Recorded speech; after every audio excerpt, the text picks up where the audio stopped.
Hi മക്കളെ, welcome back. ഈ ഒരു സെഷനിൽ ഡിസ്കസ് ചെയ്യാൻ വേണ്ടി പോകുന്നത് നമ്മൾ +1 ഫിസിക്സ് പബ്ലിക് എക്സാം 2024 ബന്ധപ്പെട്ട് നമ്മൾ എല്ലാ ചാപ്റ്ററും നമ്മൾ 14 ചാപ്റ്ററിൽ നിന്നുള്ള ഇമ്പോർട്ടൻറ്റ് ടോപ്പിക്സ് ആണ്. അതിൽ റെയർ ടോപ്പിക്സും കാര്യങ്ങളൊക്കെ ഞാൻ വീഡിയോ ആയിട്ട് വേറെ ചെയ്യുന്നുണ്ട് കേട്ടോ. ഞാനിപ്പോൾ ഫസ്റ്റ് വീഡിയോ നിലക്ക് ഇപ്രാവശ്യത്തെ ഇത് പബ്ലിക് എക്സാം മുന്നോടിയായിട്ടുള്ള ഫസ്റ്റ് വീഡിയോ നിലക്കാണ് ഇത് ചെയ്യുന്നത്. അതിനുശേഷം യൂണിറ്റ്സ് ആൻഡ് മെഷർമെൻറ്റ്സ് അങ്ങനെ ഓരോ ചാപ്റ്റർ നമുക്ക് സെറ്റാക്കാം. ഇമ്പോർട്ടൻറ്റ് ടോപ്പിക്സും അതുപോലെ ഞാൻ 2017, 15, 16, 14 ക്വസ്റ്റ്യൻ പേപ്പേഴ്സ് ഒക്കെ ഒന്ന് സെറ്റാക്കിയിട്ടുണ്ട്. മക്കളിന്ന് കമൻറ്റ് ചെയ്യുക. കാരണം എന്താ പറയുക, +2 ഫിസിക്സിനെ അത് വീണ്ടും വീണ്ടും പറയുന്നു മക്കളെ. +2 ഫിസിക്സിൻ്റെ എക്സാം കഴിഞ്ഞപ്പോഴുള്ള കുറേ പ്രശ്നങ്ങളും കുറേ വിവാദങ്ങളും കുറേ സങ്കടങ്ങളും നിങ്ങൾക്ക് തൊട്ടുമ്പത്തെ വീഡിയോസ് നോക്കിയാൽ കമൻറ്റ് ബോക്സുകളായിട്ട് കാണാം. ഞാൻ തൊട്ടുമ്പത്തെ മാത്സിൻ്റെ വീഡിയോസൊക്കെ ചെയ്തിട്ടുണ്ടായിരുന്നു. അത് അതിൻ്റെ കമൻറ്റ് ബോക്സിലും ഫിസിക്സിൻ്റെ ഇതിനെക്കുറിച്ചാണ് ചർച്ച. കാരണം എന്താണെന്നറിയോ, വളരെ സിമ്പിൾ എക്സാം ആയിരുന്നു ഇതുവരെയുള്ള +2 ഫിസിക്സിൻ്റെ ചരിത്രത്തിൽ. വൺ ഓഫ് ദ ബെസ്റ്റ് അല്ലെങ്കിൽ one of the easiest exam എന്ന് തന്നെ പറയേണ്ടിയിരിക്കുന്നു ഫിസിക്സ്. എന്നിട്ടും കുറേ ആൾക്ക് ഒരു സാറ്റിസ്ഫാക്ഷൻ ഇല്ല. നിങ്ങൾ വേണമെങ്കിൽ സീനിയേഴ്സിനോട് ചോദിച്ചോ, നിങ്ങളുടെ അറിയുന്ന ആരെങ്കിലും ഇപ്രാവശ്യത്തെ ഫിസിക്സ് +2 എഴുതിയ ടീമിനോട് എന്നെ ചോദിച്ചോ. കാരണം എന്തുകൊണ്ടാണ്, ടഫ് ആയതുകൊണ്ടല്ല. ഞാൻ എൻ്റെ എല്ലാ വീഡിയോയിലും പറയുന്ന കാര്യമാണ് മക്കൾ, നിങ്ങൾ നല്ലോണം പ്രാക്ടീസ് ചെയ്ത് എസ്പെഷ്യലി +1 സ്റ്റുഡൻസ്. കാരണം നിങ്ങൾക്ക് +1 അല്ലെങ്കിൽ ഹയർ സെക്കൻഡറിൻ്റെ ഒരു വേവ് ലെങ്ത് ഇതുവരെ കിട്ടിയിട്ടുണ്ടാവില്ല. പബ്ലിക് എക്സാമിൻ്റെ മോഡൽ എക്സാം പോലെയല്ലേ ഞാൻ വീണ്ടും വീണ്ടും പറയുന്നു മക്കളെ. അതായത് നിങ്ങൾ പഠിച്ചതിനപ്പുറമൊന്നും വരാൻ പോകുന്നില്ല. ബട്ട് ഈ പോയിന്റ് നോട്ട് ചെയ്തോ. ഇൻഡയറക്റ്റ് ട്രാപ്പ് ചെയ്യാൻ പറ്റുന്ന കുറേ ക്വസ്റ്റ്യൻസ് അവിടെ ഉണ്ടാകും. നിങ്ങൾ പഠിച്ച് തന്നെ നിങ്ങൾ നോക്കിക്കോ. +2 കുട്ടികൾ പറയുന്ന കമൻസുകൾ നിങ്ങൾക്ക് ജസ്റ്റ് നിങ്ങൾ ബുദ്ധിമുട്ടൊന്നും ജസ്റ്റ് നോക്കിക്കോ. വളരെ സിമ്പിളായിട്ടുള്ള കാര്യങ്ങളാണ്. അതിനെ പഠിച്ചതായിരുന്നു, എഴുതാൻ പറ്റിയില്ല. എന്ത് സങ്കടമാണെന്നറിയോ, എനിക്കത് സഹിക്കാൻ പറ്റുന്നില്ല. ഫുൾ മാർക്ക് കിട്ടുന്നതിന് ഭയങ്കര പ്രശ്നങ്ങളുണ്ട്. ഇത് എഴുതിയൊക്കെ ഞാൻ മാർക്ക് കിട്ടും സാറേ, ഞാനത് ഫുള്ളാക്കിയിട്ടില്ല, യൂണിറ്റ് എഴുതിയിട്ടില്ല. ഇങ്ങനത്തെ പല ഇത് ഞാൻ ജസ്റ്റ് ഒരു എക്സാമ്പിൾ പറഞ്ഞേ ഉള്ളൂ. ഞാൻ പറഞ്ഞു വരുന്നത് ഇത്രയേ ഉള്ളൂ. ഞാൻ ഫസ്റ്റ് വീഡിയോ നിലക്കാണ്, ഇപ്രാവശ്യത്തെ ഫസ്റ്റ് വീഡിയോ നിലക്കാണ് പറയുന്നത്. +1 ഫിസിക്സിന് മുന്നോടിയായിട്ട് ഫസ്റ്റ് വീഡിയോ നിലക്ക് പറഞ്ഞു മക്കളെ. നിങ്ങൾ വീണ്ടും കുറേ ലൈവ് കണ്ടോന്ന് ഞാൻ പറയുന്നില്ല. ഓക്കെ, നിങ്ങൾ കുറേ വീഡിയോസ് ഇങ്ങനെ കണ്ട് ടോപ്പിക്സ് ഇങ്ങനെ പഠിച്ചുകൊണ്ട് മാത്രം കാര്യമില്ല എന്ന് ഞാൻ പറയുന്നുള്ളൂ. അഡീഷണൽ നിങ്ങൾ ചെയ്യേണ്ട കാര്യമാണ് ക്വസ്റ്റ്യൻ പേപ്പേഴ്സ് വർക്കൗട്ട് ചെയ്തോ. ഞാൻ പബ്ലിക് എക്സാമിൻ്റെ sample question papers already workout ചെയ്തിട്ടുണ്ട്, പ്ലേ ലിസ്റ്റിൽ കിടക്കുന്നുണ്ട്. ഇപ്രാവശ്യം നോക്കിയിട്ട് ടൈം ഉണ്ടെങ്കിൽ അതും കൂടി സെറ്റ് ചെയ്യാൻ പ്ലാൻ ഉണ്ട്. നിങ്ങൾ സജഷൻസ് കമൻറ്റ് ബോക്സിൽ അറിയിക്കുക. നിങ്ങൾ കറക്റ്റൊക്കെ നിൽക്കുന്നുണ്ടെങ്കിൽ ഷുവർലി ഞാൻ ചെയ്തു തരും. ഞാൻ ഏകദേശം ക്വസ്റ്റ്യൻ പേപ്പേഴ്സ് ഒക്കെ ഒന്ന് ലെവലാക്കി വെച്ചിട്ടുണ്ട്. ഏതാ അറിയോ, കഴിഞ്ഞ കൊല്ലത്തെ ക്വസ്റ്റ്യൻ പേപ്പർ നോക്കിയിട്ടൊന്നും കാര്യമില്ല. ഓക്കെ, ഏകദേശം ഒരു 2017, 16, 15, 14, 13 അങ്ങോട്ടുള്ളൊരു 4-5 ക്വസ്റ്റ്യൻ പേപ്പറിനെ സെറ്റാക്കി വെച്ചിട്ടുണ്ട്, PDF ആക്കി വെച്ചിട്ടുണ്ട്. നിങ്ങളത് പറയുന്നതനുസരിച്ച് ഞാൻ വേണം എന്ത് ചെയ്യാം, നിങ്ങൾക്ക് അത് ചെയ്തു തരാം. കാരണം ക്വസ്റ്റ്യൻ വരുന്ന ഫോർമാറ്റ് അപ്പോഴുള്ള ക്വസ്റ്റ്യൻസെങ്കിലും കണ്ടിട്ടുണ്ടോ, ന്യൂമറിക്കൽസിലും കണ്ടിട്ടുണ്ടോ, ഏത് ക്വാളിറ്റി ക്വസ്റ്റ്യൻ പേപ്പേഴ്സ് അറിയോ. ഓക്കെ, അപ്പോൾ അങ്ങനെയുള്ള കാര്യങ്ങൾ നിങ്ങളിലേക്ക് എത്തിക്കാൻ കൂടുതൽ നിങ്ങൾ ശ്രദ്ധിക്കേണ്ടത്. അതിലേക്ക് ഞാൻ എന്ത് ചെയ്യുക, എൻ്റെ ഭാഗമുള്ള സപ്പോർട്ട് ഫുള്ള് ഉണ്ടാകും. നിങ്ങൾ എന്നെ കറക്റ്റ് ഫോളോ അപ്പ് ചെയ്യുക, നിങ്ങളുടെ ഫ്രണ്ട്സിലേക്ക് എത്തിക്കുക, സജഷൻസ് ഉണ്ടാവുക. നല്ല റീച്ച് ഉണ്ടെങ്കിൽ ഷുവർലി അതിനനുസരിച്ച് നിങ്ങളുടെ ഫ്രണ്ട്സിലേക്ക് എത്തിച്ചാൽ അത്രയേ ഉള്ളൂ. അവർ ആഗ്രഹിക്കുന്ന തരത്തിലേക്കുള്ള വീഡിയോസ് ഞാൻ ചെയ്തു തരാം മക്കളെ. ചെറിയ സമയം കൊണ്ട് മാക്സിമം എത്തിക്കുക. ഇതിപ്പോൾ ഒരു ഇൻട്രോ ആയതാണ് കുറച്ച് പറഞ്ഞത്. ഓക്കെ, നിങ്ങൾ ക്ഷമിക്കുന്നു വിചാരിക്കുന്നത്. നമുക്ക് ടോപ്പിക്കിലേക്ക് കിടക്കാം. ഓക്കെ, അപ്പോൾ മോസ്റ്റ് ഇമ്പോർട്ടൻറ്റ് ടോപ്പിക്സ് +1 ഫിസിക്സിൽ നമ്മൾ ഫസ്റ്റ് യൂണിറ്റ്സ് ആൻഡ് മെഷർമെൻറ്റ്സ്. ഞാൻ ഇതിൻ്റെ കൂടെ വെയിറ്റേജും കൂടെ കൊടുത്തിട്ടുണ്ട്. ടോപ്പ് ഡേറ്റഡ് വെയിറ്റേജസ് ആണ് കൊടുത്തിരിക്കുന്നത്. ഈവൻ മോഡൽ എക്സാം കൂടെ അനലൈസ് ചെയ്തിട്ടാണ് ഞാൻ വെയിറ്റേജസ് കൊടുത്തിരിക്കുന്നത്. യൂണിറ്റ്സ് ആൻഡ് മെഷർമെൻറ്റ്സിൽ നോർമലി 5 മാർക്ക് തന്നെയാണ് ചോദിക്കാറുള്ളത്. ആ ടോപ്പിക്സുകൾ principle of homogeneity of dimension analysis, അതിൻ്റെ റെയർ ക്വസ്റ്റ്യൻ ഞാൻ വീഡിയോ ചെയ്ത് കഴിഞ്ഞിട്ട് ഓൾറെഡി ഞാൻ ചെയ്ത് കഴിഞ്ഞിട്ടുണ്ട്. ഞാൻ അപ്ലോഡ് ചെയ്ത് കഴിഞ്ഞിട്ട് സത്യം പറയാൻ അപ്ലോഡ് ചെയ്ത് കഴിഞ്ഞ് പ്രൈവറ്റിൽ കിടക്കുകയാണ്. ടൈം ഉണ്ടാവില്ല ചോദിച്ചാൽ ഞാൻ വേഗം ചെയ്ത് വെച്ചിട്ടുണ്ട്. ഏകദേശം ഒരു 50 മിനിറ്റ്സ് പ്ലസ് ഉണ്ട്. ബട്ട് അത് കണ്ടിന്യൂ എന്ത് ഇൻഡയറക്റ്റ് വന്നു അവിടെയുണ്ട്. നിങ്ങൾക്ക് എൻ്റെ വീഡിയോയുടെ പ്രത്യേകത എന്ന് വെച്ച് കഴിഞ്ഞാൽ റെയർ ക്വസ്റ്റ്യൻസ് ഉണ്ട്. കുറേ കുട്ടികൾ കണ്ടു 100% കോൺസെപ്ച്വൽ ക്വസ്റ്റ്യൻസ് ഉണ്ട്, rare questions, previous year questions, നിങ്ങൾക്ക് വർക്കൗട്ട് ചെയ്യാനുള്ള ക്വസ്റ്റ്യൻസ്, ടോപ്പിക്സ്, ഇതൊക്കെ കൂടിയിട്ടാണ് എൻ്റെ വീഡിയോ വരുന്നത്. നിങ്ങൾ കറക്റ്റ് ഫോളോ അപ്പ് ചെയ്യാൻ 100% ഗ്യാരണ്ടി മക്കളെ. നിങ്ങൾ ഫുള്ളിൽ കുറഞ്ഞൊന്നും കിട്ടൂല. പറഞ്ഞതുപോലെ ഞാൻ പറഞ്ഞ കാര്യങ്ങളൊക്കെ നിങ്ങൾ ചെയ്തിട്ടുണ്ടെങ്കിൽ 100% ഗ്യാരണ്ടി എവിടെ നിന്ന് ചോദിച്ചോട്ടെ നിങ്ങൾക്ക് കിട്ടിയിട്ടുണ്ടാകും. ഓക്കെ, അപ്പോൾ പ്രിൻസിപ്പിൾ ഓഫ് ഹോമോജിനിറ്റി അല്ലെങ്കിൽ ഡയമെൻഷൻ അനാലിസിസ് കണ്ടു ഞാൻ അത് കൊടുത്താണ്. ഡയമെൻഷണൽ അനാലിസിസ് എന്ന് പറഞ്ഞാൽ പ്രിൻസിപ്പിൾ ഓഫ് ഹോമോജിനിറ്റിയാണ്. ഞാൻ ഇപ്പോൾ അതിനെക്കുറിച്ച് ചർച്ച ചെയ്യില്ല. നമുക്ക് ടോപ്പിക്സ് ചാപ്റ്റർ നോക്കുമ്പോൾ അങ്ങനെ ഡിസ്കസ് ചെയ്യാം കേട്ടോ. ഓക്കെ, അതിൻ്റെ ആ കാര്യങ്ങൾ, അതിൻ്റെ use, applications, limitations, rare questions ഒക്കെ ചാപ്റ്റർ വൈസ് വീഡിയോയിൽ പറയാം കേട്ടോ, അല്ലെങ്കിൽ ഇത് നല്ല ലെങ്തി ആവും. ഓക്കെ, ദെൻ ഫണ്ടമെൻ്റൽ യൂണിറ്റ്സ്, നമ്മൾ യൂണിറ്റ് കാര്യങ്ങൾ, സിഗ്നിഫിക്കൻറ്റ് ഫിഗേഴ്സ്, പിന്നെ റെയർ ആയിട്ടൊരു കാര്യം കൊടുത്തത് ലാർജസ്റ്റ് പ്രാക്ടിക്കൽ യൂണിറ്റ്സ്. ശരിക്കും പറഞ്ഞത് ഡിലീറ്റ് ടോപ്പിക്ക് പോകുന്നത് എനിക്ക് നല്ലോണം അറിയാം മക്കളെ. കാരണം നിങ്ങൾ +1 കണ്ടിട്ടുണ്ടോ, +2 ഫിസിക്സിൻ്റെ ക്വസ്റ്റ്യൻ പേപ്പർ ഉണ്ട്, 3-4 ക്വസ്റ്റ്യൻസ് ഡിലീറ്റ് സെഷൻസ് എന്ന് വന്നിട്ടുണ്ട്. ഓക്കെ, അതിനെക്കുറിച്ചൊക്കെ പിന്നെ ഞാൻ ഓൾറെഡി പറഞ്ഞത് ഡിലീറ്റ് സെഷൻസ് കണക്ഷൻ കാര്യങ്ങളൊക്കെ വരും. അതിന് മാർക്ക് കിട്ടുമോ എന്നുള്ളതൊക്കെ പിന്നെ നമ്മളിതിനെ വേവലാതിപ്പെടാൻ നമ്മൾ ചെറുങ്ങനെ ഡിലീറ്റ് ഉള്ള കേസൊക്കെ ഒന്ന് സമയം ഉണ്ടെങ്കിൽ ഒന്ന് നോക്കിയേക്കണം. അതുകൊണ്ട് ഞാൻ എൻ്റെ ടോപ്പിക്സ് പറയുമ്പോൾ ഈവൺ ഇനി വരുന്ന വീഡിയോസുകളൊക്കെ അത് ഇൻക്ലൂഡ് ചെയ്തിട്ട് തന്നെയാണ് പറയുന്നത്. അതുകൊണ്ട് നിങ്ങൾ ഒരു ടെൻഷൻ അടിക്കേണ്ട. ഇനി ഡിലീറ്റായി പോയി മാർക്ക് കിട്ടിക്കാൻ നിങ്ങൾക്ക് ഉണ്ടാവും. ഇനി ഡിലീറ്റാണ് എന്നിട്ടും ക്വസ്റ്റ്യൻ മാർക്ക് തരുന്നില്ലേ, നിങ്ങളത് എഴുതി കഴിഞ്ഞാൽ നിങ്ങൾക്ക് എന്തിനാണ് പേടിക്കുന്നത്? ഓക്കെ, വലിയ വലിയ ഡെറിവേഷൻസ് ഒന്നും നിങ്ങൾ പഠിക്കേണ്ട. ചെറിയ ചെറിയ കോൺസെപ്റ്റുകൾ അത് ഞാൻ ഏതൊക്കെയാണെന്ന് ഞാൻ വീഡിയോകളിലായിട്ട് പറയാം കേട്ടോ. ഓക്കെ, അത് ഞാൻ ഇവിടെ ഓരോന്നിലും ഇൻക്ലൂഡ് ചെയ്തിട്ടുണ്ട്. അപ്പോൾ ലാർജസ്റ്റ് പ്രാക്ടിക്കൽ യൂണിറ്റ്സ് എന്താണെന്നുള്ള കാര്യം ഞാൻ എന്ത് ചെയ്യാം, തൊട്ട് മുമ്പ് അടുത്ത വീഡിയോയിൽ അത് സെറ്റാക്കി തരാം കേട്ടോ. അത് സെറ്റാക്കി കഴിഞ്ഞു. ഓക്കെ, ഞാൻ പറഞ്ഞ പബ്ലിക് ആക്കേണ്ട ആവശ്യമുള്ളൂ. ദെൻ നെക്സ്റ്റ് നമ്മൾ ചാപ്റ്റർ എന്ന് പറഞ്ഞു കഴിഞ്ഞാൽ motion in A straight line ആണ്. ഏകദേശം ഒരു 6 മാർക്കാണ് മോഷൻ എ സ്ട്രെയിറ്റ് ലൈനിൽ നിന്ന് നമുക്ക് എക്സ്പെക്റ്റ് ചെയ്യാൻ വേണ്ടി പറ്റുന്നത്. ഓക്കെ, അതിൽ കൈനമാറ്റിക് ഇക്വേഷൻസ് ഓഫ് മോഷൻ ഷുവറാണ്. അതിൻ്റെ 3 equations of motion derivations problems വരുന്നതാണ് റെയർ. ബട്ട് പ്രോബ്ലംസ് കൂടി ഫുൾ മാർക്ക് വേണ്ട കുട്ടികളെ പറഞ്ഞാൽ ഈസ് പറയുന്നത്. ഓക്കെ, എല്ലാവർക്കും വേണം. ബട്ട് ഫുൾ മാർക്ക് കിട്ടേണ്ട കുട്ടികൾ എന്ത് ചെയ്യുക, പ്രോബ്ലംസ് നോക്കിയേക്കണം. ഓക്കെ, പറഞ്ഞു വരുന്നത് എന്ത് ചെയ്യുക, ഒന്നും പഠിക്കാത്ത കുട്ടിയാണ് മക്കൾ. നിങ്ങൾ ആദ്യത്തെ ഞാൻ ഈ ടൈപ്പ് ചെയ്ത ഈ ടോപ്പിക്സിൽ ആദ്യത്തെ 2 ടോപ്പിക്സ് പറ്റുമെങ്കിൽ 3 പഠിച്ചാൽ തന്നെ നിങ്ങൾക്ക് ഏകദേശം ഒരു എ റേഞ്ച് കടക്കാം. ഡബിൾ പാസ് ഇല്ലെങ്കിൽ എൻ്റെ റേഞ്ച് ഷുവർലി എത്താൻ വേണ്ടി പറ്റും കേട്ടോ. Okay, then next types of ഗ്രാഫുകൾ വരയ്ക്കാൻ അറിയണം. ഗ്രാഫുകളുടെ യൂസസ് ഇപ്പം പറയാം, area under velocity time graph എന്താ, ഡിസ്പ്ലേസ്മെൻ്റ് ആണ്, അങ്ങനത്തെ കാര്യങ്ങൾ നമുക്ക് ചാപ്റ്റർ വൈസ് ഡിസ്കസ് ചെയ്യാൻ ജസ്റ്റ് ഒരു എക്സാമ്പിൾ പറഞ്ഞേ ഉള്ളൂ. പിന്നെ മോഷൻ അണ്ടർ ഗ്രാവിറ്റിയുമായി ബന്ധപ്പെട്ടുള്ള ഗ്രാഫുകൾ അത് അത്ര ഇമ്പോർട്ടൻ്റ് അല്ല. ബട്ട് ഞാൻ പറയാം, ഇമ്പോർട്ടൻസ് ഇങ്ങനെ കുറഞ്ഞു വരുന്ന രീതിയിലാട്ടോ ടൈപ്പ് ചെയ്തിരിക്കുന്നത്. പിന്നെ ആക്സിലറേഷൻ എന്താണ്, റിട്ടാർഡേഷൻ എന്താണ്, ആക്സിലറേഷൻ്റെ ഡെഫിനേഷനൊക്കെ വരാം. അതൊരു ഇൻസ്റ്റൻറ്റേനിയസ് കാര്യങ്ങളൊക്കെ ഉണ്ട്. അതൊക്കെ ഞാൻ ക്വസ്റ്റ്യനിലൂടെ സെറ്റാക്കി തരാം. ഓൾറെഡി പ്രീവിയസ് ഒരു ക്വസ്റ്റ്യൻസും കാര്യങ്ങളൊക്കെ ചെയ്തിട്ടുണ്ട്, ടോപ്പിക്സും ചെയ്തിട്ടുണ്ട്. ഒന്ന് കണ്ടു നോക്കുക. കൂടുതൽ നിങ്ങൾക്ക് വേണ്ട സജഷൻസ് പറഞ്ഞു കഴിഞ്ഞാൽ നിങ്ങൾക്ക് അതാണ് കൂടുതലും അല്ല ക്വസ്റ്റ്യൻ പേപ്പേഴ്സ്. ഞാൻ മനസ്സിലായി ക്വസ്റ്റ്യൻ പേപ്പേഴ്സ് തന്നെ പഠിച്ച് ഒരു 5-6 കൊല്ലത്ത് ക്വസ്റ്റ്യൻ പേപ്പേഴ്സ് പഠിച്ച് അനലൈസ് ചെയ്ത് പോകും മക്കളെ. ഷുവർലി നിങ്ങൾ ഫുൾ അടിച്ചിട്ട് വരാം, ചെറിയ സമയം കൊണ്ട് ഫുൾ അടിച്ചിട്ട് വരാം 100%. Okay, then motion a plane ആണ് നെക്സ്റ്റ് ചാപ്റ്റർ. അവിടെ നമുക്ക് ഏകദേശം ഒരു 7 മുതൽ 8 മാർക്ക് പ്രതീക്ഷിക്കാം. 7 മുതൽ 8 മാർക്ക് പ്രതീക്ഷിക്കാം. ഇപ്രാവശ്യം നമ്മൾ എക്സാമിന് 8 മാർക്കിൻ്റെ റേഞ്ചിലൊക്കെ വരുന്നുണ്ട്. ഓക്കെ, അപ്പോൾ 7 മുതൽ 8 മാർക്ക്, മോഡൽ എക്സാമിന് 7 മാർക്കാണ് നോർമലി വന്നിട്ടുണ്ട്. 7 മുതൽ 8 മാർക്ക് വരെ നമുക്ക് പ്ലെയിൻ പ്രതീക്ഷിക്കാം. ഇമ്പോർട്ടൻ്റ് നിങ്ങൾക്ക് അറിയാം, പ്രൊജക്റ്റൈൽ മോഷൻ, അതിൻ്റെ ഡെറിവേഷൻസ്, അത് റിലേറ്റ് ചെയ്തുള്ള പ്രോബ്ലംസ്. പിന്നെ യൂണിഫോം സർക്കുലർ മോഷൻ വളരെയധികം ഇമ്പോർട്ടൻ്റ് പറയുന്ന കാര്യമാണ്. യൂണിഫോം സർക്കുലർ മോഷൻ വളരെയധികം ഇമ്പോർട്ടൻ്റ് ആണ്. സെൻട്രിപിറ്റൽ ആക്സിലറേഷൻ്റെ ഡെറിവേഷനും പ്രോബ്ലംസ് കേട്ടോ. ഓക്കെ, ദെൻ നെക്സ്റ്റ് എന്ന് പറഞ്ഞാൽ നമ്മൾ vector addition, parallelogram, triangular law ഭാഗം പിന്നെ പ്രോബ്ലംസ് ഒക്കെ അവർ അഡീഷണലി പഠിക്കേണ്ട കാര്യമാണ്. പിന്നെ 1 വേർഡ് സെഷനിൽ വരുന്ന ആളാണ് സ്കേലാസ്, വെക്റ്റർ, ക്വാണ്ടിറ്റീസ് എന്നൊക്കെ പറഞ്ഞു കഴിഞ്ഞാൽ. ഓക്കെ, നമുക്ക് കൂടുതൽ ചർച്ചകൾ പിന്നീടാവട്ടെ, പെട്ടെന്ന് നമുക്ക് പറഞ്ഞു പോവാം.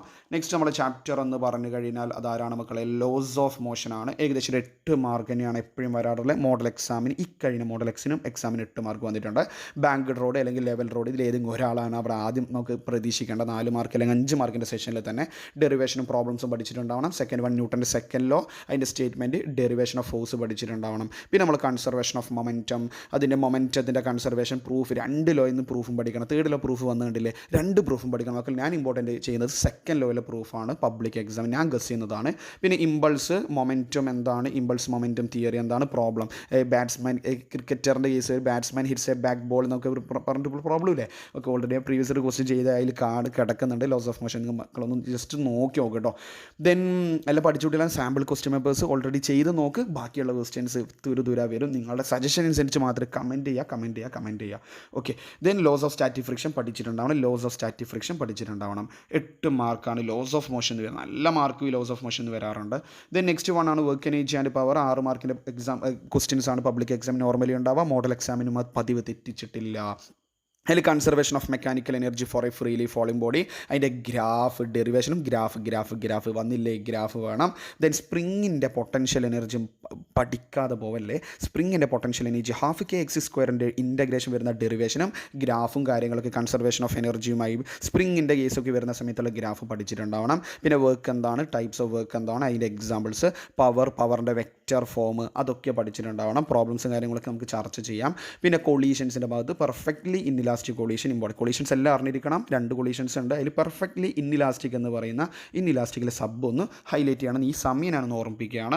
ദെൻ നെക്സ്റ്റ് നമ്മൾ system of particles and rotational motion. ഏകദേശം 5 മാർക്ക് ഇപ്പോൾ ഉള്ളൂ. കാരണം കുറേ ടോപ്പിക്സ് ഡിലീറ്റ് ആയി മക്കളെ. അതുകൊണ്ട് അനലൈസ് ചെയ്തിട്ട് തന്നെയാണ് പറയുന്നത്. എവിടെ നിന്ന് വന്നതിന് 100% നിങ്ങൾക്ക് ഞാൻ ഇവിടെ തന്നെയാണ്. നിങ്ങൾക്ക് വന്ന് എന്ത് ചെയ്യുക, എൻ്റെ കമൻറ്റ് ബോക്സിൽ പറയാവുന്ന കാര്യമാണ്. ഞാൻ ഓൾമോസ്റ്റ് ആൾക്കാർക്ക് ഞാൻ റിപ്ലൈ തരാൻ നോക്കാം. അപ്പോൾ ഞാൻ നല്ലോണം ഇത് വരുന്ന സമയത്ത് എനിക്ക് ബുദ്ധിമുട്ടുണ്ടാവും. ബട്ട് ഓൾമോസ്റ്റ് ഞാൻ റിപ്ലൈ തരാൻ വേണ്ടി നോക്കാറുണ്ട് കേട്ടോ.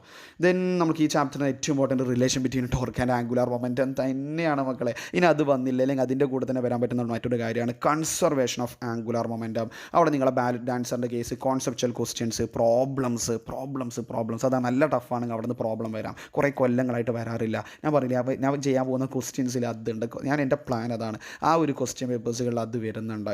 ഓക്കെ, അതാണ് നമ്മൾ ലെവലിലേക്ക് വന്നാൽ നമുക്കത് കിട്ടി. ഈസി ആണെങ്കിൽ നമുക്ക് പേടിക്കേണ്ട ആവശ്യമില്ലല്ലോ. പിന്നെ അറിഞ്ഞിരിക്കേണ്ട കാര്യമാണ് ലീനിയർ വെലോസിറ്റിയും ആംഗുലാർ വെലോസിറ്റി തമ്മിലുള്ള റിലേഷൻ V=R ഒമേഗയുടെ ഡെറിവേഷൻ പഠിച്ചിട്ടുണ്ടാവണം. പിന്നെ രണ്ട് വെക്ടറിൻ്റെ വെക്ടർ പ്രൊഡക്റ്റ് എന്താണ്, അതുപോലെ ടോർക്ക് എന്താണ്, ആംഗുലാർ മൊമെൻറ്റ് അതിൻ്റെ കോൺസെപ്റ്റ് എന്ന് പറഞ്ഞിരിക്കുക, മൊമെൻറ്റ് ഓഫ് ഇനേഷൻ്റെ ഡെഫിനിഷൻ, അതിൻ്റെ ഡിപ്പെൻഡ് ചെയ്യുന്ന ഫാക്ടേഴ്സ്, ഇക്വേഷൻ കാര്യങ്ങൾ മാത്രം അറിഞ്ഞിരുന്നാൽ മതി. അത്രയേ ഉള്ളൂ, അതാണ് ഭാഗം. ദെൻ ഈ ടോപ്പിക്സ് വേണമെങ്കിൽ സ്ക്രീൻഷോട്ട് എടുക്കുക. അതുപോലെ തന്നെ ഒരു Telegram group, study group start ചെയ്തിട്ടുണ്ട്. +1 ഓൾറെഡി ഉണ്ട്, +1 സ്റ്റാർട്ട് ചെയ്തിട്ടുണ്ട്. ഗ്രൂപ്പിൻ്റെ ലിങ്ക് ഞാൻ എന്ത് ചെയ്യാം, ഡിസ്ക്രിപ്ഷൻ ബോക്സിൽ കൊടുക്കാം. മക്കൾ നിങ്ങൾ ജോയിൻ ചെയ്യുക. ഞാനിവിടെ ചെയ്യുന്ന സ്ലൈഡുകൾ നിങ്ങൾക്ക് വേണമെങ്കിൽ അതിൽ ഷെയർ ചെയ്യാം. നിങ്ങൾക്ക് പ്രീവിയസ് ക്വസ്റ്റ്യൻസ് എക്സ്ട്രാ വേണമെങ്കിൽ നിങ്ങൾ പറയാം, അതിനനുസരിച്ച് എന്ത് ചെയ്യുക, സെറ്റ് ആക്കാം കേട്ടോ.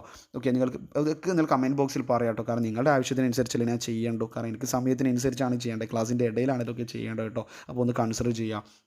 ദെൻ നമ്മൾ ഗ്രാവിറ്റേഷൻ അല്ലേ നെക്സ്റ്റ് ചാപ്റ്റർ. ഗ്രാവിറ്റേഷൻ ഏകദേശം 8 മാർക്കാണ് ഗ്രാവിറ്റേഷൻ വരാറുള്ളത്. പതിവ് തെറ്റിച്ചിട്ടില്ല. മോഡൽ എക്സാമിന് 8 മാർക്ക് വന്നിട്ടുണ്ട്.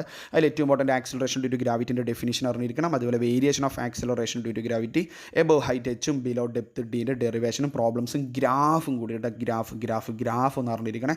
ലെവൽ മാറുകയാണെങ്കിൽ ഗ്രാഫ് വരും. ഇനി അടുത്ത ഇമ്പോർട്ടൻ്റ് എന്ന് പറഞ്ഞാൽ എസ്കേപ്പ് വെലോസിറ്റി. എർത്തിൻ്റെ എസ്കേപ്പ് വെലോസിറ്റി എന്താണ്, അതിൻ്റെ ഒരു മിനിമം വെലോസിറ്റിൻ്റെ ഡെഫിനിഷൻ, അതിൻ്റെ ഡാഷ് എന്താണെന്ന് എഴുതാൻ ചോദിക്കാറുണ്ട്. എസ്കേപ്പ് വെലോസിറ്റി ഡെറിവേഷൻ പഠിക്കണം. അതുപോലെ ഓർബിറ്റൽ വെലോസിറ്റി ഇവർ തമ്മിലുള്ള റിലേഷൻ എന്ന് അറിഞ്ഞിരിക്കുക. പിന്നെ റെയർ ആയിട്ടുള്ള കാര്യങ്ങളാണ് സാറ്റലൈറ്റിൻ്റെ എനർജി, ടൈം പീരീഡ്, അങ്ങനത്തെ കാര്യങ്ങൾ. സാറ്റലൈറ്റിൻ്റെ ടൈം പീരീഡ് കെപ്ലേഴ്സിൻ്റെ തേർഡിലോ സാറ്റിസ്ഫൈ ചെയ്യുമോ, അങ്ങനത്തെ കോൺസെപ്റ്റുവൽ കാര്യങ്ങളൊക്കെ ഉണ്ട് കേട്ടോ. അപ്പോൾ എന്ത് ചെയ്യാൻ വീഡിയോകളിലായിട്ട് ഓൾറെഡി പറഞ്ഞു കഴിഞ്ഞിട്ടുണ്ട്. നിങ്ങൾക്ക് കൂടുതൽ അറിയണം, നിങ്ങൾ എന്ത് ചെയ്യുക, കമൻറ്റ് ബോക്സിലായിട്ട് ചോദിച്ചാൽ മതി. പിന്നെ കെപ്ലറിൻ്റെ 3 ലോസും കൂടെ ഒന്ന് അറിഞ്ഞിരിക്കുക. കെപ്ലറിൻ്റെ സെക്കൻഡ് ലോയിൽ which physical quantity remains constant ഏതാണ് ഒന്ന് കമൻറ്റ് ചെയ്യട്ടോ. ഓക്കെ, അതിൻ്റെ ഇടയിൽ ജസ്റ്റ് ഒരു കോൺസെപ്റ്റ് ചോദിച്ചെന്നേ ഉള്ളൂ. ഓക്കെ, നമുക്ക് ഡീറ്റെയിൽ ആയിട്ട് വരാം കേട്ടോ. നിങ്ങൾ ടെൻഷൻ അടിക്കണം, ഒന്നും അറിയില്ലെങ്കിൽ ഇതുവരെ പഠിച്ചല്ലേ, കൂളാണ്, സുഖമായിട്ട് ഈ സമയം കൂടെ നമുക്ക് പഠിക്കാവുന്നേ ഉള്ളൂ കേട്ടോ. ബട്ട് ബിക്കോസ് ഞാൻ വീണ്ടും പറയുന്നത്, നിങ്ങളുടെ സപ്പോർട്ട് ഉണ്ടെങ്കിൽ മാത്രമേ, നിങ്ങൾ പറയുന്നതനുസരിച്ച് ഒരാൾ ഇത്ര ആൾ പറഞ്ഞിട്ടുണ്ട് ഷുവർ നമുക്ക് അതിനനുസരിച്ച് കൂടുതൽ ആൾക്കാർ ഏത് ടോപ്പിക്കാണ് പറയുന്നത്, എങ്ങനെ ചെയ്യണം എന്ന് പറഞ്ഞാൽ അതിനനുസരിച്ച് ചെയ്യാം കേട്ടോ. Then mechanical properties of solids normally 3 മുതൽ 4 മാർക്കാണ് സോളിഡ് വരുന്നത്. 3 ആവറേജ് ഉണ്ടാവുക. മോഡൽ എക്സാമിന് 4 കയറിയിട്ടുണ്ടായിരുന്നു. സ്ട്രെസ് സ്ട്രെയിൻ ഗ്രാഫ് തന്നെയാണ് ഇമ്പോർട്ടൻ്റ്, ഇത് കണ്ടതാണ്. അതുമായി ബന്ധപ്പെട്ട് എങ്ങനെയും ക്വസ്റ്റ്യൻസ് വരാം. ഗ്രാഫിൻ്റെ സ്ലോപ്പ് എന്താ, ഏരിയ എന്താണ്, അങ്ങനത്തെ കാര്യങ്ങൾ വരാം. മോഡുലസ് ഓഫ് ഇലാസ്റ്റിസിറ്റി ആണ്, അല്ലെങ്കിൽ യങ്സ് മോഡലസ് ആണ് ഈ സ്ലോപ്പ്. ഏരിയ എന്ന് പറഞ്ഞാൽ എന്താ, എനർജി ഡെൻസിറ്റി ആണ്, അങ്ങനത്തെ കാര്യങ്ങളൊക്കെ അതെല്ലാം കംപ്ലീറ്റ് ആയിട്ട് അറിഞ്ഞിരിക്കണം. പിന്നെ ബ്രിറ്റിൽ, ഡക്റ്റൈൽ, ഗ്രാഫ് വരയ്ക്കാൻ, ഫ്രാക്ചർ പോയിൻറ്റ്, പ്രൊപ്പോർഷൻ റീജൻ, അതിലേക്ക് ഒന്നും ഞാൻ ഇപ്പോൾ പോകുന്നില്ല, ഞാൻ ഔട്ട്ലൈൻ പറഞ്ഞേ ഉള്ളൂ.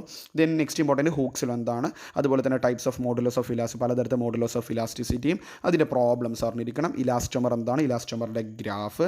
പിന്നെ കുറച്ച് ഭയങ്കര റയർ വരികയാണെങ്കിലാണ് ബ്രിഡ്ജിൻ്റെ ഐസ് സ്റ്റേഷൻ്റെ ആ ഒരു ഭാഗം ഒന്ന് അറിഞ്ഞിരിക്കണം. ഫുൾ വേണ്ടവർ അത് ലാസ്റ്റും കൂടെ അത് പഠിച്ചിട്ടുണ്ടാവണം. ഇത്ര പഠിച്ചിട്ട് ഷുവറിൽ നിങ്ങൾക്ക് സോളിഡ് മാർക്ക് അടിക്കാവുന്നതേ ഉള്ളൂ കേട്ടോ മക്കളെ. ദെൻ നെക്സ്റ്റ് നമ്മൾ ഫ്ലൂയിഡ്സ് ആണ്. കടൽ പോലുള്ള ചാപ്റ്റർ ഏകദേശം ഒരു 8 മുതൽ 9 മാർക്ക് ഇപ്രാവശ്യം മോഡൽ എക്സാമിന് 9 മാർക്ക് ഫ്ലൂയിഡിൽ നിന്ന് വന്നിട്ടുണ്ട്. അതിൽ ഇമ്പോർട്ടൻ്റ് നിങ്ങൾക്ക് അറിയുന്ന കാര്യം തന്നെയാണ് ബെർണോളിസ് പ്രിൻസിപ്പിൾ. അതിൻ്റെ സ്റ്റേറ്റ്മെൻറ്റ് പഠിച്ചിരിക്കണം, ഡെറിവേഷൻ പഠിക്കണം. പബ്ലിക് എക്സാം ആകുമ്പോൾ സ്റ്റേറ്റ്മെൻറ്റ് മാത്രത്തിൽ ഒതുക്കിയേക്കാം. അല്ലെങ്കിൽ ഇക്വേഷൻ ഓഫ് കണ്ടിന്യൂറ്റിയുമായി ബന്ധപ്പെട്ട് ലാസ്റ്റ് 2 പബ്ലിക് എക്സാം നോക്കിക്കാം മക്കളെ. ബെർണോളി ഉണ്ട്, പക്ഷേ സ്റ്റേറ്റ്മെൻറ്റ് അല്ലെങ്കിൽ കോൺസെപ്റ്റുവൽ മാത്രമേ ചോദിച്ചാൽ മോഡലിന് ഡെറിവേഷൻ വന്നു. ഓക്കെ, അപ്പോൾ നിങ്ങൾ ഡെറിവേഷൻ തന്നെ പഠിച്ചേക്ക്. ബട്ട് നമ്മൾ എന്ത് ചെയ്യാം, നല്ലോണം പ്രതീക്ഷിക്കേണ്ടതെന്ന് ഞാൻ പറയുകയാണ്. അതുപോലെ സ്പീഡ് ഓഫ് എഫ്ലക്സിൻ്റെ ഡെറിവേഷൻ പഠിച്ചിട്ടുണ്ടാവണം. പിന്നെ പാസ്കൽസിലോ ഹൈഡ്രോളിക് ലിഫ്റ്റ് സ്കീമാറ്റിക് ഡയഗ്രാം, പാസ്കൽസിലോൻ്റെ സ്റ്റേറ്റ്മെൻറ്റ്, ഹൈഡ്രോളിക് ലിഫ്റ്റുമായി ബന്ധപ്പെട്ടുള്ള പ്രോബ്ലംസ്. പിന്നെ നമ്മൾ ചാപ്റ്റർ അവസാന ഭാഗത്ത് വിസ്കോസിറ്റിയുമായി ബന്ധപ്പെട്ട് വരുന്ന സ്റ്റോക്സിലോ ടെർമിനൽ വെലോസിറ്റിൻ്റെ ഡെറിവേഷൻ വളരെ ഇമ്പോർട്ടൻ്റ് ആണ്. പ്രോബ്ലംസ്, സ്കൈ ഡൈവറുമായി ബന്ധപ്പെട്ടുള്ള കോൺസെപ്ച്വൽ ക്വസ്റ്റ്യൻസ്. ദെൻ നെക്സ്റ്റ് എന്ന് പറഞ്ഞു കഴിഞ്ഞാൽ ആംഗിൾ ഓഫ് കോൺടാക്റ്റ് എന്താണ്, അതുപോലെ തന്നെ ക്യാപ്പിലാരി റൈസ് വളരെയധികം ഇമ്പോർട്ടൻ്റ് ആണ്. കഴിഞ്ഞ ഇമ്പ്രൂവ്മെൻറ്റ് എക്സാം അവസാനിപ്പിക്കുന്നതും പബ്ലിക്കിനൊക്കെ ക്യാപ്പിലാരിറ്റിയുമായി ബന്ധപ്പെട്ടുള്ള കാര്യം ഇമ്പോർട്ടൻ്റ് ആണ്. നിങ്ങൾ ശ്രദ്ധിച്ച മോഡലിൽ വന്നില്ല, ക്യാപ്പിലാരിറ്റി വളരെയധികം ഇമ്പോർട്ടൻ്റ് കൊടുക്കുകയാണ് ക്യാപ്പിലാരിറ്റി. അതുപോലെ തന്നെ സർഫേസ് ടെൻഷൻ, സർഫേസ് എനർജിൻ്റെ ഇക്വേഷൻസ് ഒക്കെ അറിഞ്ഞിരുന്നാൽ മതി. കോൺസെപ്റ്റുകൾ കേസൊക്കെ ഇല്ലേ, റെയിൻ ഡ്രോപ്സ് അല്ലെങ്കിൽ നമ്മൾ water drops are assumed to be spherical in shape, അങ്ങനത്തെ കോൺസെപ്റ്റുവൽ കാര്യങ്ങളൊക്കെ. അപ്പോൾ H=2s എറോജിൻ്റെ ഡെറിവേഷൻസ് ഒക്കെ പഠിച്ചിട്ടുണ്ടാകും. ചാപ്റ്റർ വൈസ് ഡിസ്കസ് ചെയ്യുമ്പോൾ നമുക്ക് ബാക്കി നോക്കാം കേട്ടോ. ദെൻ നെക്സ്റ്റ് നമ്മൾ പോകുന്നത് 11ാമത്തെ ചാപ്റ്റർ, അതാണ് thermal properties of matter. Normally 3 മുതൽ 4 മാർക്ക് വരെ ചോദിക്കുന്ന ചാപ്റ്ററാണ് തെർമൽ പ്രോപ്പർട്ടീസ്. പക്ഷേ ഇതൊന്നും വകവെക്കാതെയാണ് മക്കളെ മോഡൽ എക്സാമിന് അത് ഹൈലൈറ്റ് ചെയ്ത് അവിടെ കൊടുത്തിട്ടുണ്ട്. മോഡൽ എക്സാമിന് ഒരേ ഒരു മാർക്ക് സബ്ലിമേഷൻ്റെ ക്വസ്റ്റ്യൻ ഓർമ്മയുണ്ടോ? നേരെ solid change of state from solid to gas without passing through the liquid phase എന്ന് പറയുന്ന സബ്ലിമേഷൻ മാത്രമല്ലേ ചോദിച്ചേ, ഓർമ്മയുണ്ടോ? ബട്ട് ഒരിക്കലും അങ്ങനെ പ്രതീക്ഷിക്കേണ്ട. 3 മുതൽ 4 മാർക്ക് തന്നെയാണ് തെർമൽ ഇനി പബ്ലിക്കിന് വരാനുള്ള ചാൻസ്. അതിൽ ഇമ്പോർട്ടൻറ്റ് ടോപ്പിക് എന്ന് പറഞ്ഞാൽ മോഡ്സ് ഓഫ് ഹീറ്റ് ട്രാൻസ്ഫർ, കഴിഞ്ഞ പബ്ലിക് ഇമ്പ്രൂവ്മെൻ്റ് ഒക്കെ അത് തന്നെയാണ്. പിന്നെ ടെമ്പറേച്ചർ സ്കെയിൽസ് കൺവേർഷൻ അറിയില്ലേ, സെൽഷ്യസ് ഫാരൻഹീറ്റ് കെൽവിൻ്റെ അതിൻ്റെ കൺവേർഷൻസ് പ്രോബ്ലംസ് അറിഞ്ഞിരിക്കണം. പിന്നെ അവിടെ പ്രോബ്ലംസ് ഒക്കെ വരുന്ന ഒരു മറ്റൊരു ഏരിയ ആണ് തെർമൽ എക്സ്പാൻഷൻ്റെ ടൈപ്സ്, അനോമലസ് എക്സ്പാൻഷൻ ഓഫ് വാട്ടറിൻ്റെ കോൺസെപ്റ്റുകൾ. ഓക്കെ, യൂറോപ്യൻ കൺട്രീസ് കോൾഡ് കൺട്രീസിൻ്റെ കേസൊക്കെ നമ്മൾ പറയാറില്ല, പോണ്ടുകൾ, ഓക്കെ, ലേക്കുകളുടെ ഒക്കെ മുകൾ ഭാഗം ഐസാണെന്നൊക്കെ പറഞ്ഞുള്ള കോൺസെപ്റ്റുകൾ കാര്യങ്ങൾ. പിന്നെ ന്യൂട്ടൻ്റെ ലോ ഓഫ് കൂളിങ്ങുമായി ബന്ധപ്പെട്ട ഗ്രാഫുകളൊക്കെ ഒന്ന് അറിഞ്ഞിട്ടുണ്ടാകണം. പിന്നെ സ്പെസിഫിക് ഹീറ്റ് കപ്പാസിറ്റി LF LVൻ്റെ ഭാഗമൊക്കെ ഒന്ന് അറിഞ്ഞിരിക്കുക. ഓക്കെ, മോഡൽ എക്സാമിന് 1 മാർക്ക് മാത്രമേ അവിടെ നിന്ന് വന്നിട്ടുള്ളൂ കേട്ടോ. ദെൻ നെക്സ്റ്റ് ചാപ്റ്ററാണ് ചാപ്റ്റർ 11 തെർമോഡൈനാമിക്സ്. 5 മാർക്ക് തന്നെയാണ് നോർമലി വരിക, അതിന് വലിയ പ്രശ്നമൊന്നും ഉണ്ടാവാറില്ല. കാർനോട്ട് എഞ്ചിന്, കാർനോട്ട് സൈക്കിളുമായി ബന്ധപ്പെട്ട് PV ഡയഗ്രം കാര്യങ്ങളൊക്കെയാണ് അവിടെ വരിക. ദെൻ അത് കഴിഞ്ഞാൽ ഇമ്പോർട്ടൻ്റ് ഐസോതെർമലിൻ്റെയും അഡിയാബാറ്റിക്കിൻ്റെ വർക്കിൻ്റെ ഡെറിവേഷൻ. ഇപ്രാവശ്യത്തെ പബ്ലിക് എക്സാമിന് ഞാൻ ഇമ്പോർട്ടൻ്റ് കൊടുക്കുന്ന മറ്റൊരു ടോപ്പിക് അത് തന്നെയാണ്. ഒരു ഡെറിവേഷൻ അവിടെ വരാനുള്ള ചാൻസ് ഉണ്ട് ഫ്രം വർക്ക് കേട്ടോ. ഇവരെ വർക്കിൽ ഒരാൾ വരാനുള്ള ചാൻസ് വളരെ കൂടുതലാണ് ഡെറിവേഷൻ. ദെൻ തെർമോഡൈനാമിക് പ്രോസസ്സസ് നമ്മൾ ഐസോതെർമൽ, ഐസോബാറിക്, ഐസോകോറിക്, അഡിയാബാറ്റിക് ഇവരെ കുറിച്ചൊക്കെ അറിയാം. ഇവരുടെയൊക്കെ വർക്കിൻ്റെ ഇക്വേഷൻസും മസ്റ്റായിട്ട് പഠിച്ചിട്ടുണ്ടാവണം. ഐസോതെർമലിൻ്റെയും അഡിയാബാറ്റിക്കിൻ്റെ ഡെറിവേഷനും പഠിച്ചിട്ടുണ്ടാവണം. പിന്നെ ഫസ്റ്റ് ലോ ഓഫ് തെർമോഡൈനാമിക്സിൻ്റെ ജസ്റ്റ് ഒരു സ്റ്റേറ്റ്മെൻറ്റ് കാര്യങ്ങളൊക്കെ നിറഞ്ഞിരുന്ന ധാരാളം നിങ്ങൾക്ക് തെർമോഡൈനാമിക്സ് സുഖമായിട്ട് 5 മാർക്ക് അടിക്കാം മക്കളെ. ദെൻ നെക്സ്റ്റ് നമ്മൾ കൈനറ്റിക് തിയറി ഓഫ് ഗ്യാസസ് എന്ന് പറയുന്ന 12ാമത്തെ ചാപ്റ്റർ. നോർമലി ചോദിക്കുന്ന വെയിറ്റേജ് ആണ് ഞാൻ ബ്ലൂവിൽ കൊടുത്തിട്ടുണ്ടായത്. മാർക്സ് 2 to 3 ആണ്. ഏകദേശം ഒരു 2 മാർക്കാണ് സ്ഥിരം. ഒരു കഴിഞ്ഞ പബ്ലിക് എക്സാം ഒക്കെ നോക്കിക്കഴിഞ്ഞാൽ ഈവൻ കഴിഞ്ഞ പബ്ലിക് എക്സാം പോലും ഒക്കെ എങ്ങനെയാണ് 2 മുതൽ 3 മാർക്ക്, 2 നോർമലി വരെ, ചിലപ്പോൾ ഒരു 3 മാർക്കൊക്കെ വന്നിട്ടുണ്ടായിരുന്നു. പക്ഷേ മോഡൽ എക്സാമിന് ചരിത്രം മാറ്റി എഴുതി എത്ര മാർക്ക് വന്നു? 6 മാർക്കിന്. എന്താ അത്ഭുതമായിട്ടുണ്ടായിരുന്നു. കൈനറ്റിക് തീർന്ന 6 മാർക്കിൻ്റെ ക്വസ്റ്റ്യൻ വന്നിട്ടുണ്ടായിരുന്നു. ബട്ട് പബ്ലിക് എക്സാമിന് 6 വരാനുള്ള ചാൻസ് ഒന്നുമില്ല. ഏകദേശം ഒരു 3 മാർക്കൊക്കെ നമുക്ക് പ്രതീക്ഷിക്കാം. ബട്ട് 6 വന്നു കഴിഞ്ഞാലും അത് ഈ ടോപ്പിക്സ് തന്നെയാണ്. നിങ്ങൾ ചിന്തിച്ച് നോക്കിയേ, നിങ്ങൾ ഈ ടോപ്പിക്സ് ഞാൻ ഇപ്പം ടൈപ്പ് ചെയ്യുന്നത് പണ്ടേ കുട്ടികൾക്ക് ഇങ്ങനെ ഷെയർ ചെയ്ത സാധനം കോപ്പി പേസ്റ്റ് അടിച്ച് ഞാൻ സ്ലൈഡ് ഉണ്ടാക്കിയതാണ്. ഓക്കെ, ഇതേ ടോപ്പിക്കാണ് കുട്ടികൾക്ക് കൊടുത്ത്. ഇത് പഠിച്ച ഒരാൾക്ക് അത് കിട്ടിയിട്ടുണ്ടോ? നിങ്ങൾ ചിന്തിച്ച് നോക്കിയാൽ മോഡൽ എക്സാം കിട്ടിയിട്ടുണ്ടോ ഇല്ലയോ നിങ്ങൾ ചിന്തിച്ച് നോക്ക്. ഓക്കെ, അവിടെ വരുന്നത് ഇതേ ടോപ്പിക്സ് അവിടെ വന്നിട്ടുണ്ടാവും. അത് ഇമ്പോർട്ടൻസ് കുറഞ്ഞാണെങ്കിൽ താഴേക്കുണ്ടാവും. Then pressure of an ideal ഗ്യാസിൻ്റെ ഡെറിവേഷൻ ഇക്വേഷനാണ് കൂടുതൽ ചോദിക്കുക. ഡെറിവേഷൻ ഇപ്പോൾ വരാറില്ല, ബട്ട് ഡെറിവേഷൻ ഫുൾ മാർക്ക് പ്രതീക്ഷിക്കുന്നുണ്ട്. ഡെറിവേഷൻ പഠിക്കണം. ഇക്വേഷനാണ് വളരെയധികം ഇമ്പോർട്ടൻറ്റ്. പിന്നെ അതിൻ്റെ അണ്ടറിൽ വരുന്ന കൈനറ്റിക് ഇൻ്റർപ്രിട്ടേഷൻ ഓഫ് ടെമ്പറേച്ചർ, അതായത് ടെമ്പറേച്ചറും കൈനറ്റിക് എനർജി തമ്മിലുള്ള ബന്ധം. Law of equi partition of energy വളരെയധികം ഇമ്പോർട്ടൻ്റ് ആണ്. Law of equi partition of energy. Mean free path വന്നില്ലേ? മീൻ ഫ്രീ പാത്ത് വന്നല്ലോ. RMS വെലോസിറ്റി, അതൊക്കെ നമ്മൾ ഈ കൈനറ്റിക് ഇൻ്റർപ്രിട്ടേഷൻ ഓഫ് ടെമ്പറേച്ചർ അണ്ടറിൽ വരുന്നതാണ് കേട്ടോ. RMS വെലോസിറ്റി എന്താണ്, അതിൻ്റെ ഇക്വേഷൻ എന്താണ്, അതിൻ്റെ ഡിപ്പെൻഡ് ചെയ്യുന്ന ഫാക്ടേഴ്സ് വളരെയധികം ഇമ്പോർട്ടൻ്റ് ആണ്. RMS സ്പീഡ് അല്ലെങ്കിൽ RMS വെലോസിറ്റി. പിന്നെ ഐഡിയൽ ഗ്യാസ് എന്താണ്, അതിൻ്റെ ഡെഫിനേഷൻ ജസ്റ്റ് ഒന്ന് അറിയാം. അത് അത്ര ഇമ്പോർട്ടൻ്റ് ആണ്, വേണമെങ്കിൽ സ്കിപ്പ് ചെയ്യാൻ പറ്റുന്നൊരു കാര്യമാണ്. ഓക്കെ, അപ്പോൾ ഇതാണ് വളരെ റെയറായിട്ടാണ് 6 മാർക്ക് ഇപ്രാവശ്യത്തെ മോഡൽ എക്സാം 2024 ചോദിച്ചത് കേട്ടോ. നെക്സ്റ്റ് നമ്മൾ ചാപ്റ്റർ എന്ന് പറഞ്ഞു കഴിഞ്ഞാൽ അതാരാണ്? ഓസിലേഷൻസ് ആണ്. അതിന് ഒരു ഡൗട്ടും വേണ്ട, 4 മാർക്ക് തന്നെ, ഒരു ഡൗട്ട് മാറ്റം ഉണ്ടാവാറില്ല. ഓസിലേഷൻസും അതുപോലെ തന്നെ വേവ്സും 4 മാർക്കിന് തന്നെയാണ് ചോദിക്കുക. സിമ്പിൾ പെൻഡുലം, ടൈം പീരിയഡുമായി ബന്ധപ്പെട്ട കാര്യങ്ങൾ, അതിൻ്റെ കോൺസെപ്ച്വൽ കാര്യങ്ങൾ വരുന്ന seconds pendulum, length of seconds pendulum, അവിടെ വരുന്ന ഗ്രാഫ് കാര്യങ്ങളൊക്കെ നമുക്ക് കൂടുതൽ ചർച്ച പിന്നീടാവാം. ഓക്കെ, പിന്നെ വരുന്ന കാര്യം തന്നെ SHMൻ്റെ എനർജിയുമായി ബന്ധപ്പെട്ട് വളരെയധികം ഇമ്പോർട്ടൻ്റ് ആണ്. എനർജി ഇൻ SHM, അതിൻ്റെ derivation, kinetic energy, potential energy, total energy. പിന്നെ അതുപോലെ ബന്ധപ്പെട്ട ഗ്രാഫ്, നമ്മൾ സ്പ്രിങ്ങിൻ്റെ കൺസർവേഷൻ വരുന്നു അതേപോലെയുള്ള ഗ്രാഫിൻ്റെ കേസ്. പിന്നെ ആക്സിലറേഷനും വെലോസിറ്റിയും SHMൽ, ആക്സിലറേഷനും വെലോസിറ്റി SHMൻ്റെ ഡെറിവേഷൻ പഠിക്കണം, ഗ്രാഫ് പഠിക്കണം, ഡിസ്പ്ലേസ്മെൻറ്റിന് ഗ്രാഫ് അറിഞ്ഞിരിക്കണം കേട്ടോ. ദെൻ നെക്സ്റ്റ് SHM എന്താണ്, അതിൻ്റെ ഡെഫിനിഷൻ, പ്രോപ്പർട്ടീസ്, അത് വരും എക്സാമ്പിൾസും കൂടി കേട്ടോ. ഇത്രയും കാര്യങ്ങൾ പഠിച്ച ഓസിലേഷൻ കളറാണ്, സുഖമായിട്ട് നിങ്ങൾക്ക് സ്കോർ ചെയ്യാം. ദെൻ നമ്മൾ ലാസ്റ്റ് ചാപ്റ്റർ വേവ്സ് ആണ്. വേവ്സിൽ നിന്ന് 4 മാർക്ക് തന്നെയാണ്. സ്റ്റാൻഡിങ് വേവ്സിൻ്റെ ഭാഗത്താണ് എപ്പോഴും ക്വസ്റ്റ്യൻസ് വരാറുള്ളത്. സ്ട്രെച്ചഡ് സ്ട്രിങ്ങോ, ക്ലോസ്ഡ് പൈപ്പോ, ഓപ്പൺ പൈപ്പോ. കഴിഞ്ഞ പബ്ലിക് എക്സാമിനൊക്കെ ഇമ്പ്രൂവ്മെൻറ്റ് എക്സാം സ്ട്രെച്ചഡ് സ്ട്രിങ് ആയിരുന്നു. ബട്ട് മോഡൽ എക്സാമിന് ക്ലോസ്ഡ് പൈപ്പ് ആയിരുന്നു. അത് നമുക്ക് പറയാൻ പറ്റില്ല മക്കളെ. 3 ഇമ്പോർട്ടൻ്റ് തന്നെയാണ് നിങ്ങൾക്ക് പറയാൻ പറ്റുള്ളൂ. അതിൻ്റെ ഫ്രീക്വൻസിൻ്റെ കേസ്, മോഡുകൾ വരക്കാനുള്ള കേസൊക്കെ അറിഞ്ഞിട്ടുണ്ടാവണം. പിന്നെ അത് ഇമ്പോർട്ടൻ്റ് കുറയുമ്പോഴാണ് ട്രാവലിംഗ് വേവിൻ്റെ സ്പീഡുമായി ബന്ധപ്പെട്ട് ട്രാൻസ്വേഴ്സ് വേവിൻ്റെ കേസിൽ, അതുപോലെ തന്നെ ന്യൂട്ടൺസ് ഫോർമുല, ലാപ്ലേസ് ഫോർമുല, ആ ലാപ്ലേസിൻ്റെ കറക്ഷൻ, ന്യൂട്ടന് വന്ന മിസ്റ്റേക്ക്, ആ കേസൊക്കെ ഒന്ന് അറിഞ്ഞിട്ടുണ്ടാവണം. പിന്നെ പ്രോബ്ലം വരുന്നൊരു ഏരിയ വന്നിട്ടില്ലേ, പ്രോബ്ലം വന്നില്ലേ, displacement relation of A progressive wave y(x) = എന്ന് പറഞ്ഞിട്ടുള്ള കാര്യങ്ങൾ, അങ്ങനത്തെ കാര്യങ്ങളൊക്കെ അവിടെ നിന്ന് പ്രോബ്ലംസ് ആയിട്ട് ചോദിക്കാറുണ്ട്. പ്രോബ്ലംസ് ചെറിയൊരു പ്രോബ്ലംസ് മാത്രമായിട്ട് ചെറിയ വീഡിയോസ് ആയിട്ട് നിങ്ങൾ ഫ്രീ ആകുമ്പോൾ ഒന്ന് മൈൻഡ് ഫ്രീ ആകുമ്പോൾ കാണാൻ കാണാൻ വേണ്ടിയിട്ടും കൂടി ചെയ്യുന്നുണ്ട് കേട്ടോ. നിങ്ങൾ കണ്ടു നോക്കുക. അപ്പോൾ പ്രോബ്ലംസും ചെറിയ സമയം കൊണ്ട് അതും കിട്ടും. നിങ്ങൾ ഒഴിവാക്കാൻ വിചാരിച്ച ടോപ്പിക്കായിരിക്കും, സുഖമായിട്ട് മാർക്ക് അടിക്കാൻ പറ്റും. ഓക്കെ, ദെൻ നോഡുകൾ എന്താണ്, ആൻറ്റി നോഡ് നോട്ട് ചെയ്യാൻ അറിയണം. അതിൻ്റെ കണ്ടീഷൻസ് നല്ലോണം പഠിക്കുന്ന കുട്ടിയാണ്, ഫുൾ മാർക്ക് വേണം മക്കൾ. ഈ നോഡ് ആൻറ്റി നോഡ് കിട്ടുന്ന കണ്ടീഷൻസും കൂടി അറിഞ്ഞിരിക്കുക. പിന്നെ ട്രാൻസ്വേഴ്സ് വേവ്, ലോഞ്ചിറ്റ്യൂണൽ വേവ്സ് എന്താണ്, അതിൻ്റെ ഡെഫിനിഷൻ, എക്സാമ്പിൾസ്. ഇത്ര പഠിച്ചിട്ടുണ്ടോ? വേവ്സ് കളറാണ്. ഞാൻ ഈ പറഞ്ഞ ടോപ്പിക്സ് ഒക്കെ നിങ്ങൾ പഠിച്ചിട്ടുണ്ടോ മക്കളെ? ഇനി എവിടെ നിന്ന് ടഫ് വന്നു കഴിഞ്ഞാൽ സ്കോർ ചെയ്യാൻ പറ്റും. ഡെറിവേഷൻസ് കാര്യങ്ങളൊക്കെ നിങ്ങൾ പഠിച്ചിട്ടുണ്ടാകും. കൂടുതൽ വീഡിയോസുകളിൽ ഡെറിവേഷൻസ് കാര്യങ്ങളും ഇൻക്ലൂഡ് ചെയ്യില്ല. അത് വേണമെങ്കിൽ മക്കളെ പ്ലേലിസ്റ്റ് നോക്കിക്കോ, ചാപ്റ്റർ വൈസ് വീഡിയോസ് കിടക്കുന്നുണ്ട്. അതിൽ ഡെറിവേഷൻസ് ഒക്കെ ഞാൻ ചെയ്യുന്നുണ്ട് കേട്ടോ. ചിലപ്പോൾ ഒന്നിൽ കൂടുതൽ വീഡിയോസൊക്കെ കണ്ടേക്കാം. ചിലപ്പോൾ ഞാൻ ലൈവായിട്ടൊക്കെ ചെയ്ത് കണ്ടാൽ നിങ്ങൾക്ക് നോക്കി കാണാം കേട്ടോ. ഫ്രഷ് ആയിട്ടുള്ള വീഡിയോസ് ഉണ്ട്, കാണാം. ഓക്കെ, ഞാൻ പിന്നെ കൂടുതൽ ഞാൻ എൻ്റെ ഹൈലൈറ്റ് ചെയ്യാൻ കാര്യം എന്ന് വെച്ചാൽ പഠിച്ചുകൊണ്ട് മാത്രം കാര്യമില്ല, പഠിച്ചുകൊണ്ട് മാത്രം കാര്യമില്ല. എക്സാമിൻ്റെ ക്വസ്റ്റ്യൻ വരുന്ന ഫോർമാറ്റ് ഞാൻ നല്ലോണം ഇമ്പോർട്ടൻസ് കൊടുത്ത മക്കളെ. കാരണം നിങ്ങളെ സംബന്ധിച്ചുള്ളതിന് ഇമ്പ്രൂവ്മെൻറ്റ് എക്സാം എന്ന് പറഞ്ഞാൽ +2 കൂടെ എഴുതണ്ടേ. അത് നിങ്ങൾ ശരിക്കും ശ്രദ്ധിക്കുക. ഫസ്റ്റ് അറ്റംപ്റ്റിൽ മാക്സിമം മാർക്ക് അടിക്കണം എന്ന് എനിക്ക് നല്ല ആഗ്രഹമുണ്ട്. അതുകൊണ്ട് പറയുന്നത് ക്വസ്റ്റ്യൻ വരുന്ന വഴി ശരിക്കും ശ്രദ്ധിച്ചോ.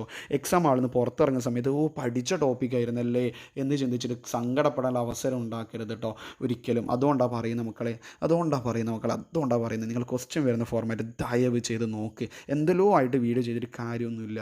ഓക്കെ, നിങ്ങൾക്ക് ടോപ്പിക്സ് എന്ത് ഡൗട്ട് നിങ്ങൾ അത് ചോദിച്ചു, ഞാൻ അതും പറഞ്ഞുതരാം. ബട്ട് കൂടുതൽ ക്വസ്റ്റ്യൻസിലൂടെ പഠിക്കുന്നതായിരിക്കും ഏറ്റവും സേഫ്. നിങ്ങൾ കൂടുതൽ ടൈം ബീയിങ് ആയിട്ട് തീർക്കാൻ പറ്റും. കുറേ ചെറിയ മിസ്റ്റേക്ക് വന്നാൽ മാർക്ക് പോകും, എസ്പെഷ്യലി ഫിസിക്സ് കെമ്മിലൊക്കെ. ഓക്കെ, അതുകൊണ്ട് നിങ്ങൾ സജഷൻസ് അറിയിക്കുക. ഈ ടോപ്പിക്സൊക്കെ നിങ്ങൾ പഠിച്ചോന്ന് ഉറപ്പ് വരുത്തുക. എന്തെങ്കിലും ഡൗട്ട് ഇതിലുണ്ടെങ്കിൽ നിങ്ങൾ ചോദിക്കുക. നെക്സ്റ്റ് സെഷനിൽ എങ്ങനെ വീഡിയോസ് ചെയ്യണം എന്നുള്ള കമൻറ്റ് പറയാം. ഞാൻ യൂണിറ്റ് മെഷർമെൻറ്റ്സ് ഓൾറെഡി ചെയ്ത് കിടക്കുന്നുണ്ട്. ബാക്കിയുള്ള ചാപ്റ്റേഴ്സ് ഇങ്ങനെ സെറ്റാക്കി കൊണ്ടിരിക്കുന്നുണ്ട്. ഓക്കെ, അപ്പോൾ അങ്ങനെയാണെങ്കിൽ ഷുവർലി എനിക്ക് തോന്നുന്നു യൂണിറ്റ് മെഷർമെൻറ്റ്സ് കണ്ട എവിടെ നിന്ന് ക്വസ്റ്റ്യൻസ് ടോപ്പിക്സും പറഞ്ഞിട്ടാണ് ഞാൻ ചെയ്യുന്നുള്ള ക്വസ്റ്റ്യൻസും കാര്യങ്ങളൊക്കെ അത് കണ്ട് കഴിഞ്ഞാൽ നിങ്ങൾക്ക് മനസ്സിലാവും. അതുപോലെ പ്രീവിയസ് ക്വസ്റ്റ്യൻ പേപ്പേഴ്സ് ഞാൻ വർക്കൗട്ട് ചെയ്യും. Surely sample question paper already workout ചെയ്തിട്ടുണ്ട്. അത് കാണാത്തവർ ഷുവർലി പ്ലേലിസ്റ്റ് കാണാം. അപ്പോൾ നിങ്ങൾക്ക് മനസ്സിലാവും ഇതൊക്കെ ഏതാ ടോപ്പിക്ക്. കുറേ ആൾക്ക് ഇതിനെ പഠിച്ചാണ് കോൺഫിഡൻസ് ഉണ്ടാവും. ഇനി അത് കിട്ടാത്തവരാണെങ്കിലും അത് പഠിച്ച് കോൺഫിഡൻസ് ബൂസ്റ്റപ്പ് ചെയ്യാം. ഓക്കെ, എനിവേ ഞാൻ ഇന്നിപ്പോൾ തൽക്കാലം വൈൻഡ് അപ്പ് ചെയ്യാണ്. നിങ്ങളുടെ സജഷൻസ് കമൻറ്റ് ബോക്സിൽ അറിയിക്കുക. നിങ്ങൾ മാക്സിമം ഫ്രണ്ട്സിലേക്ക് എത്തിക്കുക. കാരണം അവർക്കും ഹെൽപ്ഫുൾ ആയിക്കൂടെ മക്കളെ. ഇതുവരെ തുടങ്ങാത്തവർക്കും ഇനി നമുക്ക് തുടങ്ങിയിട്ട് ഫുൾ അടിക്കാൻ ഒരു ചലഞ്ച് ഏറ്റെടുത്താലോ. ഓക്കെ, നെക്സ്റ്റ് സെഷനിൽ കൊണ്ട് കണ്ടോ. Thank you.